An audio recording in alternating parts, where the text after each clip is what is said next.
Hello mga kabubong! Welcome to Caspar Roofing Channel. I'm Paul Castillo and for today's video, nandito tayo ngayon sa ating project sa Neapolitan Fairview na kung saan sinimulan na natin yung ating re-roofing project. Pero bago nga yan pala, shoutout kay Sir Felicito Limbo at ng kanyang mga anak sa West Virginia and Texas. Maraming salamat sa inyong tiwala sa Caspar Steel.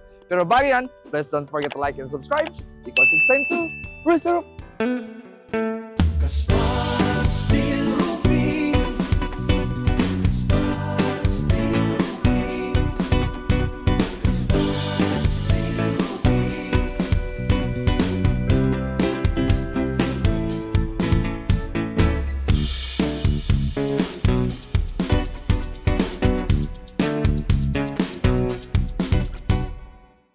So ayun, mapapansin nyo, ito na yung asya ngayon.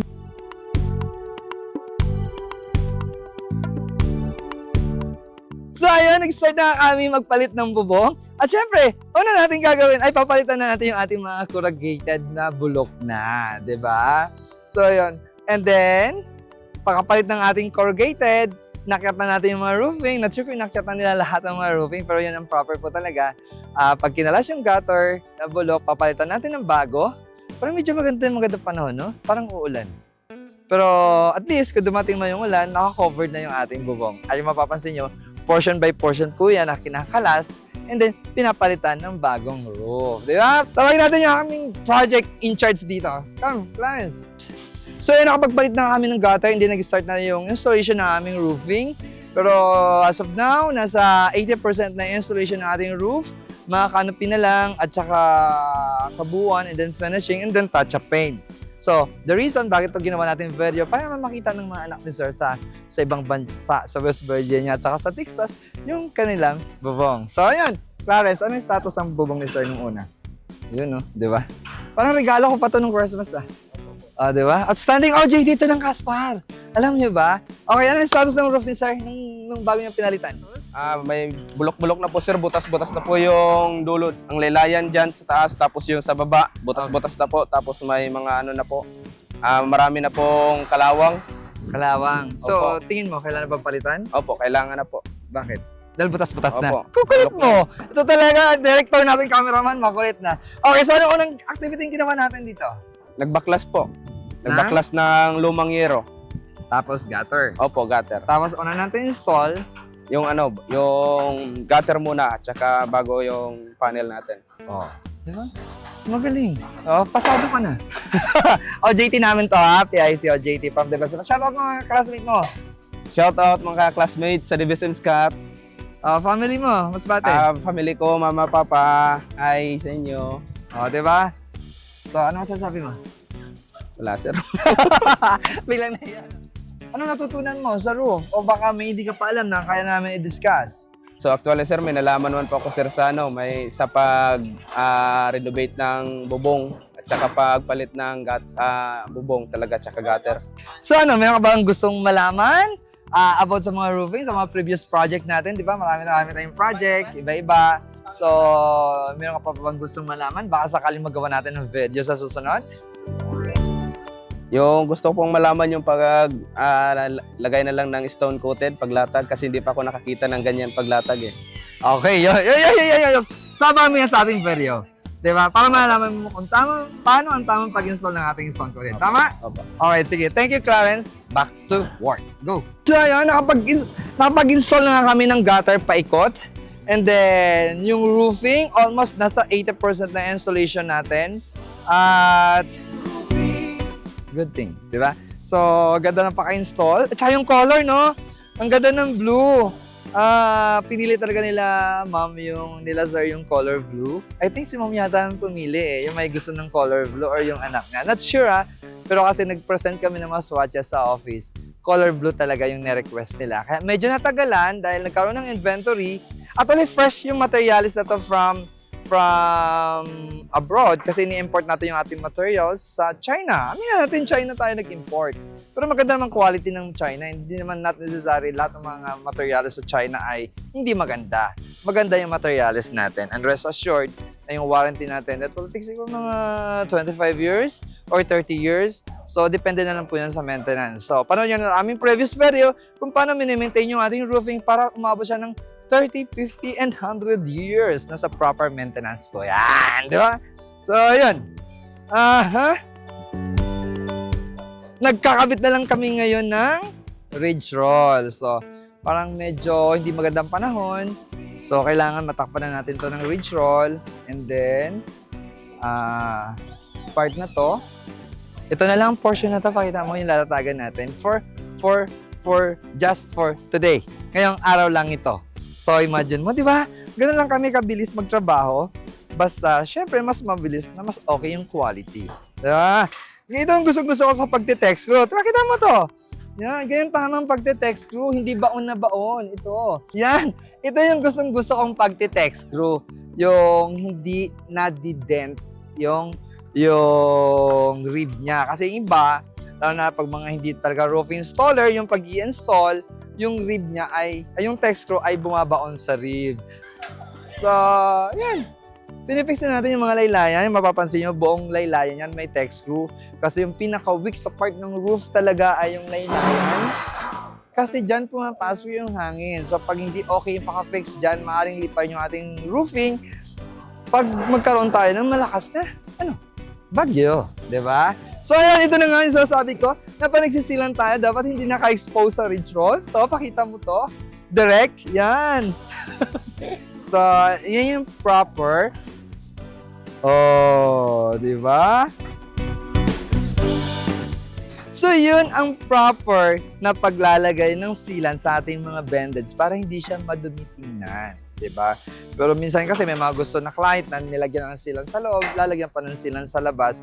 Preference nila yon. So, ginagawa naman natin yon. Ang gagawin na natin, lalagyan natin siya ng, touch-up paint. Para kasing color ng roof eh. Tama? Pero kung ako, mas okay po talaga yon dahil hindi siya madumitingnan.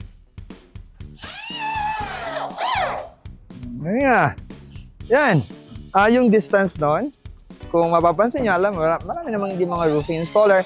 Pero kasi yung mga owner naman, normally hindi naman talaga nila alam yung ginagawa natin sa roofing. Ang distance po nun na standard ay 4 inches na overlapping. Yung pinakita namin sa inyo kanina sa video ng pagsilant, ino-overlap po yan ng at least 4 inches. Standard yun 4 inches. Huwag kayo pumayag na hanggang 2 or 3 na lang kasi in a long run, magkakaroon po yan ng tulo. So, magiging problema niyo po yan. Alright! So, anong tanong mo kanina? Abdon? Ha? Problema tayo dyan. Anong problema? Kulang na isang yero mahaba. Kulang isang yero mahaba? So, paano natin masasolve yan? Ha? Okay. So, gagawin natin, lalagyan muna natin siya ng temporary roof. Yun yung kinagandahan natin, di ba? Kasi may sarili tayong machine. Meron tayong mas sariling materials. So, pag nagkulang, ako kasi as much as possible, pag kulang, hindi ako pumapayag na may dugtong. So, kailangan buo talaga yan kasi long span. Ibig sabihin long span cut to size. So, lalagyan muna natin siya ng temporary roof na may dugtong. Then, papalitan natin siya ng bago, ng buo, di ba? That's free delivery and free, no additional charge. Kasi kasama po yan sa binayar nating client. Yun yung tama, di ba? Oh, yun. Di ba? Ganun lang yun. So, yung mga ganyang problema, don't take it seriously. Masasolve natin yan. Apelado! Hi ka sa vlog natin. Kamusta naman dito? Ba't parang ang bilis ang performance nyo ngayon? Ba't parang ang bilis ang installation nyo ngayon? Bakit nga ba mabilis? Ha? Tulong-tulong? O mas mabilis yata ang bago mong kasama? So, ayun, di ba? Sa apelado matagal na yan. On and off lang sa akin yan. Kasi Abdon, pinakamatagal. So, ang pinakamatagal ngayon.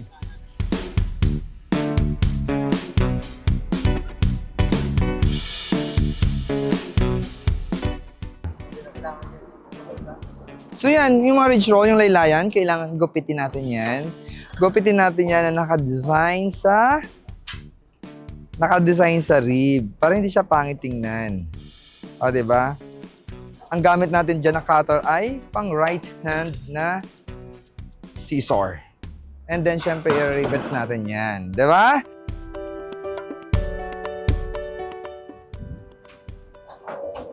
So, yun yung mga kulang natin. Yung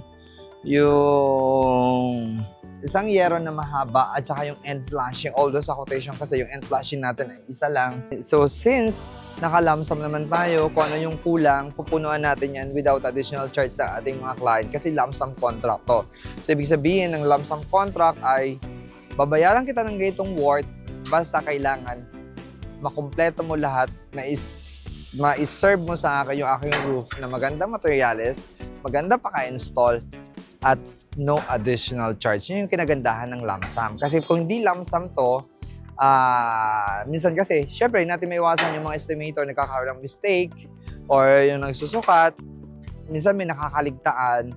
Pero normally talaga ay sinasama na namin yung mga kulang na hindi kasama sa contract, especially pag lump sum yung kontrata natin. At yan ang hindi rin alam ng ating mga homeowners o mga may-ari ng mga project na pag may kulang, minsan may mga additional charges. Like, actually may naging client tayo, naging experience nila yan na tinapos natin yung project dahil iniwanan ngayon ng mga contractor. And by the way nga pala, huwag kayong maniwala dyan sa mga Facebook, mga post ng mga simple-simple contractor lang or mga roofing installer na hindi naman roofing installer yung iba dyan. Nagagrab lang ng mga photos niyan. Munti na nga to sila, sir, talaga. Yung ibang client natin talaga as in naluko na, especially yung mga nasa abroad. So good thing lang talaga na yung anak nila, sir, nagsusearch talaga sila, nag-google. At hindi lang yun, pinaka-importante sa lahat. Puntahan nyo yung kumpanya kung merong opisina kasi kung wala, babay talaga kayo. So yan, mga experience sa ibang mga client. Yun din ang reason bakit tayo napili nila, sir, kasi pumunta sila sa opisina natin. So may opisina tayo, di ba? So meron tayong may pagmamalaki na opisina. And then, andun yung mga products natin na makapagpili sila, pati yung mga color. Yun na syempre, naging hesitant sila sa pagbabayad. Kasi syempre, kahit ako naman ako yung owner, pagkakatiwala ko ba yung payment ko dito? Bakit kailangan bayad ka agad bago i-install, bago ibaba yung materials? So, yun yung mga, actually, yun naman ang proper talaga sa amin ngayon. At saka hindi lang naman sa amin, sa lahat ng mga roofing company. Dahil nga, matrabaho kung magpapa-CI pa tayo. Pero kung may mga business, madali lang po i-CI yan. Pero pag mga personal, mahirap po yan. So I hope maintindihan nyo kami at maintindihan nyo yung Caspar.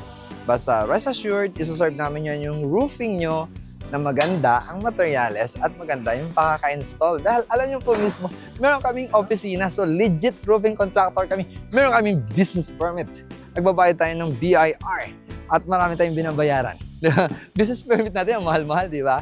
So, yun! Ganun lang yun. Yun nga lang, natatalo tayo minsan ng mga nagpapanggap ng mga roofing installer dyan, pero mga plumber pala yan, at sa mga foreman, yun nga lang, nagiging problema. Pag nagkakaproblema yung bubong nila, mahirap na hanapin. Minsan, unlike tulad ng ibang client natin, yung nasa Cavite, nakuha na yung pera, hindi ginawa ang bubong. Di ba? Pakakuha ng down payment, wala na. Napunta nila bahay. So, pagpunta na sa bahay, wala, nagkabaranggayan, hindi na ibalik yung pera. Kasi maraming dahilan na nagkakasakit daw. Kaya, make sure, panoorin yung aming vlog. Sa aming previous video, papakita rin namin yung zone. I-re-upload namin kung paano ang tamang paghanap ng legit roofing installer. Kasi may mga requirements po yan. Alright! So, back to work! Let's go! So, yung kapos natin dito, ito. Lalagyan muna natin ang temporary roof. Hindi po natin yun ilalatag yung sir. Ay, subukan nyo, ilatag nyo. Kasi gugupitin din naman yan di ba? Okay, so latagan muna natin to ng roofing, yun dun sa part na yon. And then, ibabalik na lang natin yan. Papalitan na lang natin yan once na dumating na yung ating bagong roof. Kasabay yung nagkamali yung tao natin mag-estimate ng end flashing. So, bali, ilang pirasong end flashing kulang? So, 5 pirasong end flashing. So, imagine nyo yun. Kung hindi nyo alam yun, babayaran nyo yun. Diba? Okay, ano ba? So, ito na lang gagawin natin yung mga canopy. Yan. Papalitan natin yan, pati yung gutter, capping, and then flashing. Pati doon sa kabilang side, papalitan natin yan. So, So yun, patapos na yung ating mga ridge roll. Paka-install, ginugupitan na nila yung mga gilid. And then, mga 2 days, 3 days siguro, tapos na tayo dito lahat. Itatouch up paint na natin yan. And then, make sure lang pala yung mga kinalas natin na roofing, nakasalansan na mabuti tulad niyan. Pag ibababa natin yan, kailangan din natin yan isalansan ng maayos. Kasi baka kailangan pa ng ating kliyente yan. No! So, ayan, let's go!